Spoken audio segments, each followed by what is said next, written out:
Take number 5, o número 5. Seguinte, Nicole.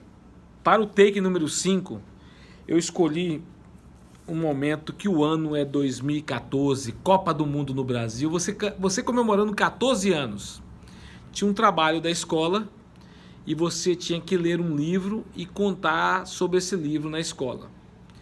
E você pegou o livro do Pelé e contou uma história fantástica do Pelé. Foi interessante porque 2014 foi o ano da Copa no Brasil. Então todo mundo estava muito interessado no futebol, no soccer, né? Que eles chamam aqui de soccer. Então esse livro você fez um resumo sobre os principais pontos. E até hoje, quando alguém quer saber sobre futebol, eu sempre mando esse link desse vídeo, porque ele conta os principais pontos da história do Pelé. Você falou da quantidade de gols, do sonho, da promessa que ele fez pro pai dele, porque ele viu o pai dele chorando quando o Brasil perdeu a Copa em 50, e ele 8 anos depois falou: pai, um dia eu vou ganhar uma Copa só pro senhor. Mas acabou ajudando todo o Brasil. Você contou sobre a chuteira que ele não tinha, que jogava descalço. Você contou sobre a camisa dele que foi leiloada por $200 mil. Então é uma matéria fantástica que, se você analisar direitinho, ali tem outra profissão para você. Você podia ser muito bem uma jornalista, tá bom? Assiste aí. He's considered the king of soccer, and he scored over 1,200 goals. He's the only soccer player to ever win 3 World Cups. And 2 wars stopped just to watch him play soccer. He's a Brazilian, and he was born in 1940. His name's Edson Nascimento, but you might know him as Pele.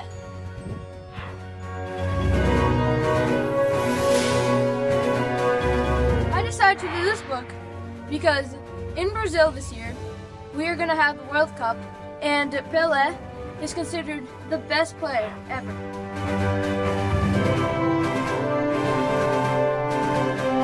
When he was 7 years old, he bought a shoebox to go to the railroads and shine other people's shoes. And with that money, he'd buy his first soccer cleats. Did you know that in 1950, when he was 10 years old, he saw Brazil lose a home World Cup, and his dad cried a lot.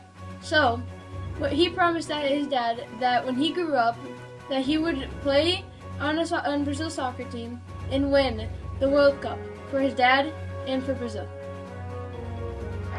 8 years later, his promise became a reality, and Brazil won the World Cup.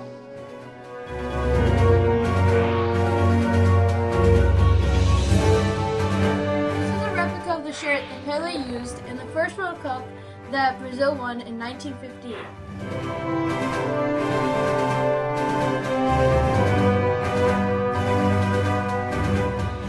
Pele is voted the FIFA Player of the Century, and in 1961 he was declared to be the King of Soccer. In 1969, he scored 1,000 goals and dedicated it to all the kids in the world. Bringing Pele to the USA was a big challenge. It involved people, lawyers, airplanes, phone calls, and also the White House.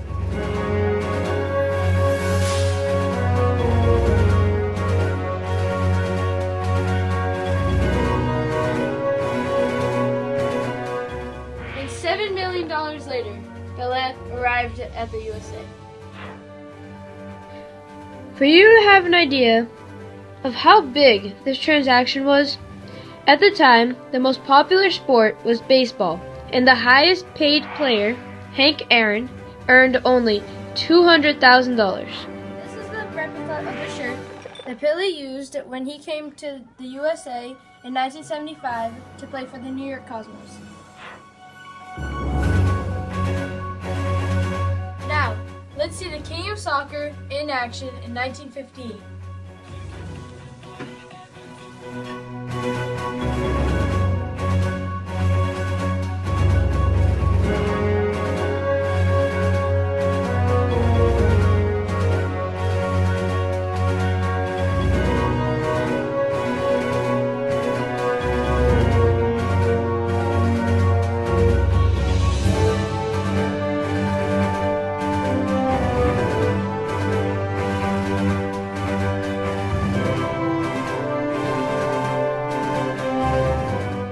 The Pele jersey remains extremely popular.